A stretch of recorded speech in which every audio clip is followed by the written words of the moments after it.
It's a delight to be here, a delight to introduce our guest this evening. Scott Turow once said that the great break of his literary career was going to law school. And it was certainly a great break for the rest of us, especially those who are connoisseurs of crime and courtroom fiction. His novels have sold more than 20 million copies around the world in more than 20 languages. His novel, Presumed Innocent, which gave the world Randy Savage, was made into, of course, to a blockbuster movie with Harrison Ford. And his latest novel, Innocent, is the sequel to that. Mr. Turow was born in Chicago. I don't know if they still call it the Second City, but that's where he was born. He graduated from Harvard Law School in 1978 and became an assistant U.S. attorney, serving in that position until the mid-1980s. He has won numerous awards all over the world, including the very prestigious Silver Dagger Award of the British Crime Writers Association.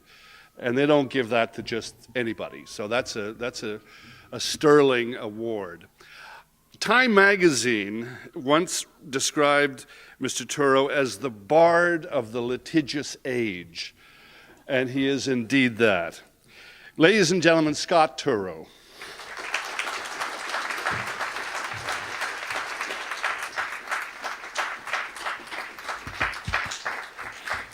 Well, thank you all. I was going to begin by reading from Innocent, and I will do it, but I am moved by Tina's introduction to tell a quick story, which is that I have never made a big deal about the way my last name is pronounced. It's got one R, and so many people pronounce it as Turow, and it struck me as natural and understandable. And the only place that I drew a line was in my own home.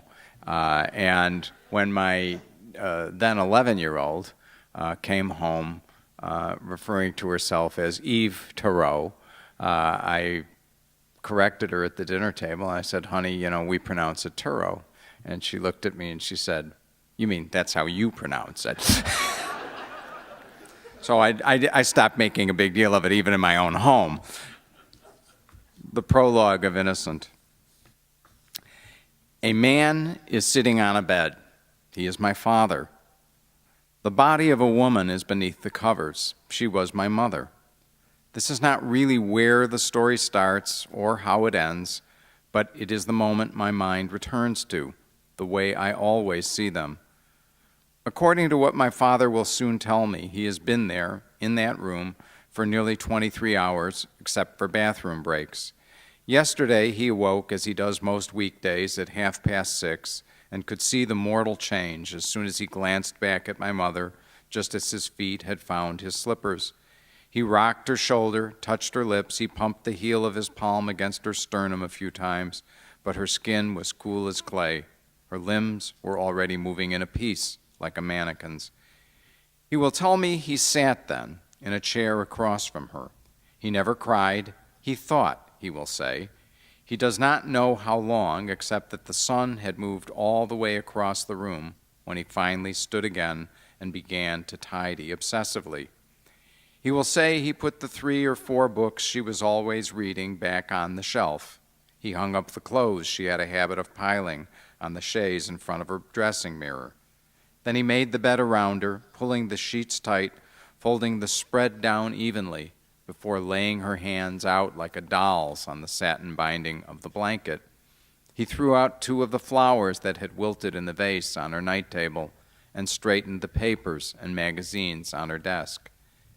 He will tell me he called no one, not even the paramedics, because he was certain she was dead, and he sent only a 1-line email to his assistant to say he would not be at work. He did not answer the phone, although it rang several times. Almost an entire day will have passed before he realizes he must contact me. But how can she be dead?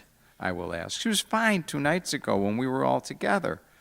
After a freighted second, I will tell my father she didn't kill herself. No, he will agree at once. She wasn't in that kind of mood, I will say. It was her heart, he will say then. It had to be her heart and her blood pressure. Your grandfather died the same way. Are you going to call the police? The police, he will say after a time. Why would I call the police? Well, Christ, Dad, you're a judge. Isn't that what you do when someone dies suddenly? I was crying by now. I didn't know when I had started. I was going to phone the funeral home, he will tell me, but I realized you might want to see her before I did that. Well, shit, well, yes, I want to see her. As it happens, the funeral home will tell us to call our family doctor, and he, in turn, will summon the coroner, who will send the police. It will become a long morning and then a longer afternoon with dozens of people moving in and out of the house. The coroner will not arrive for nearly 6 hours. He will be alone with my mom's body for only a minute before asking my dad's permission to make an index of all the medications she took. An hour later, I will pass my parents' bathroom and see a cop standing slack-jawed before the open medicine cabinet, a pen and pad in hand. Jesus, he will declare. Bipolar disorder, I will tell him when he finally notices me. She had to take a lot of pills. In time, he will simply sweep the shelves clean and go off with a garbage bag containing all the bottles. In the meanwhile, every so often another police officer will arrive and ask my father about what happened. He tells the story again and again, always the same way. What was there to think about all that time? One cop will say. My dad can have a hard way with his blue eyes, something he probably learned from his own father, a man he despised. Officer, are you married? I am, Judge. Then you know what there was to think about. Life, he will answer. Marriage. Her. The police will make him go through his account 3 or 4 more times, how he sat there and why. His response will never vary. He will answer every question in his usual contained manner, the stolid man of law who looks out on life as an endless sea. He will tell them how he moved each item. He will tell them where he spent each hour, but he will not tell anybody about the girl.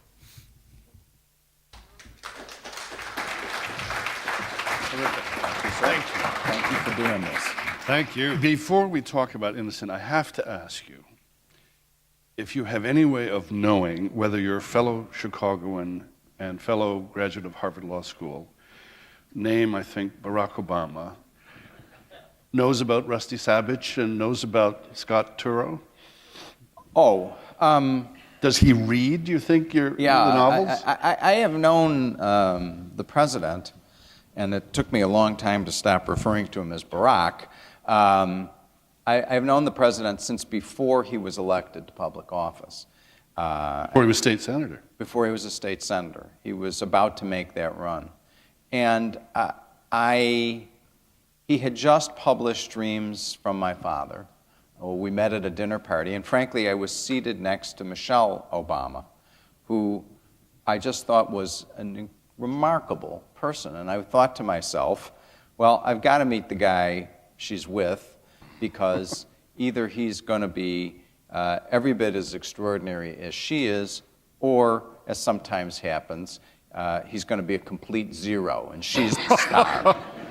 And so I made it my business at the end of the evening to meet the president, and he talked to me at once about 1L and Harvard Law School, and it came out during that conversation that he just published this book. So I read it in the next week. I was, needless to mention, taken with him.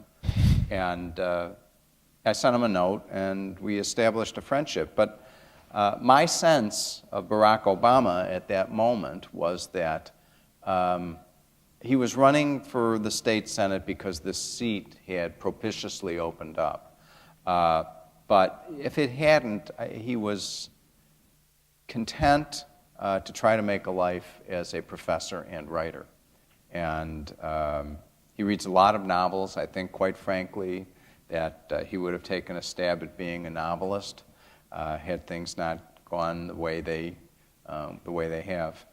And he certainly is, seems to have read what I wrote, at least before he was elected to his current job.